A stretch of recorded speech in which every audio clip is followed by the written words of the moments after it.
It was a bitter evening in the Montana Territory, 1887. The sun was slipping behind the jagged mountain range, spilling golden fire over the endless plains. The cold air bit through even the thickest coats, and the wind carried the faint scent of pine from the far hills.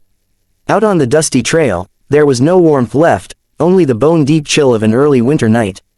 And there, standing all alone in the wind, was a girl.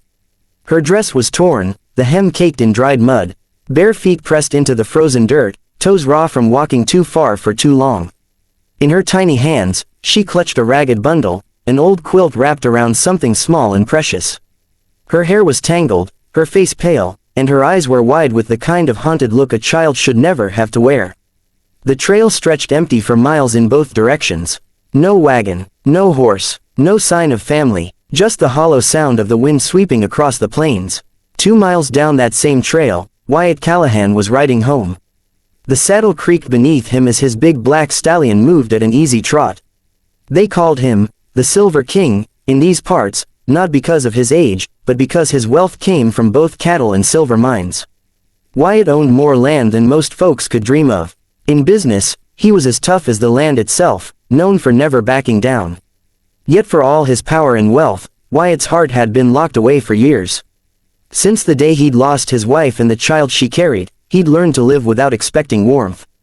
But that night, as the light faded and shadows grew long, he spotted something far ahead, a small, still figure standing in the middle of the trail. Wyatt slowed his horse, squinting against the wind. It wasn't until he was almost upon her that he saw she was just a child. He pulled the reins, the stallion snorting and pawing at the dirt. "Hey there," Wyatt called, his voice carrying over the wind.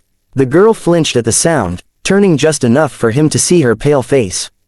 She didn't answer, didn't move, only tightened her grip on the bundle in her arms. Wyatt swung down from his saddle, moving slow so he wouldn't scare her. His boots crunched in the frost. "Where's your family?" he asked gently. Her lips trembled. "Gone." Wyatt's jaw tensed. In this land, gone could mean a dozen things: fever, hunger, outlaws. But he didn't ask more. Instead, he unbuttoned his heavy wool coat and draped it around her thin shoulders. It swallowed her whole, but at least it kept the wind off her bones. Without another word, he lifted her onto his horse and climbed up behind her. The ride back was silent except for the sound of hooves striking hard ground. When they reached his sprawling ranch house, the windows glowed warm against the dark. Inside, the fire roared in the stone hearth. Wyatt guided her to a chair near the flames, and his housekeeper, Mrs. Avery, appeared with a steaming bowl of broth. "What's your name, child?" she asked, kneeling beside her. "Clara," the girl whispered, barely loud enough to hear. Over the next few days, Clara's story came out in fragments. Her family had been traveling west with a small wagon train. Outlaws had come at night, gunshots shattering the quiet.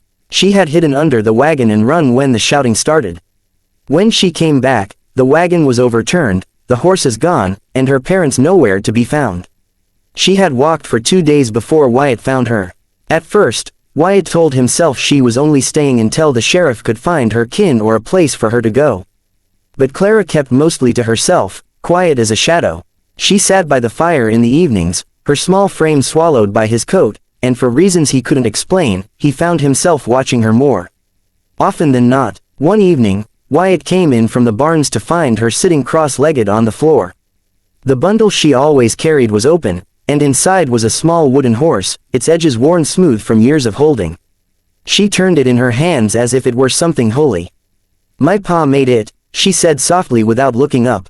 Something shifted in Wyatt's chest at those words. That night, he didn't see an orphan, he saw a child who had lost everything but still clung to the one thing that reminded her of home. Days turned to weeks. Wyatt bought her a new pair of boots, a blue wool coat, and ribbons for her hair.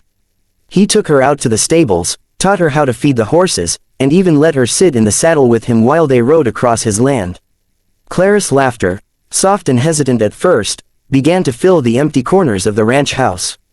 But not everyone thought it was right. In the saloon, men whispered that Wyatt was too busy for a child, that she wasn't his blood. Others muttered that she'd be nothing but trouble. Wyatt ignored them, but trouble came all the same. One frosted morning, a thin man with a crooked grin rode into town claiming to be Clara's uncle. He went straight to the sheriff, waving papers that said he was there to take her. The sheriff had to consider it, the papers looked official enough. When Wyatt heard, his blood ran hot.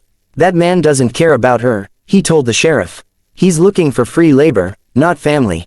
The sheriff frowned. Unless you can prove he's lying, Wyatt, the law says she goes with him.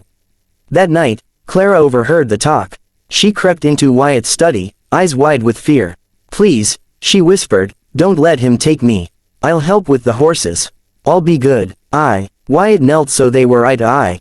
Clara, you already belong here. And I promise you, no one's taking you from me without a fight. Wyatt kept that promise. He hired the best lawyer in the territory, paid investigators to dig into the man's past, and within a week, the truth came out, the so-called uncle was a drifter with a record of trying to claim orphans for labor. The sheriff tore the papers in half right in front of him. The man spat in the dirt and left town, but Wyatt didn't spare him another glance. Spring came early that year. One crisp morning, Wyatt saddled his horse and took Clara into town. She didn't know why until they stepped inside the wooden courthouse. The place smelled faintly of ink and old paper.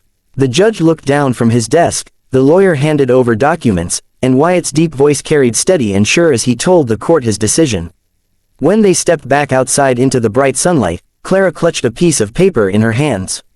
Is it true? She asked. Wyatt smiled, a rare, warm smile that reached his eyes. It's true. You're my daughter now. That night, as the stars glittered over the Montana plains, Wyatt sat on the porch with Clara curled against his side under a blanket. She held the little wooden horse in her lap like a treasure. The ranch was quiet except for the night wind, and for the first time in years, Wyatt Callahan's house didn't feel like an empty building.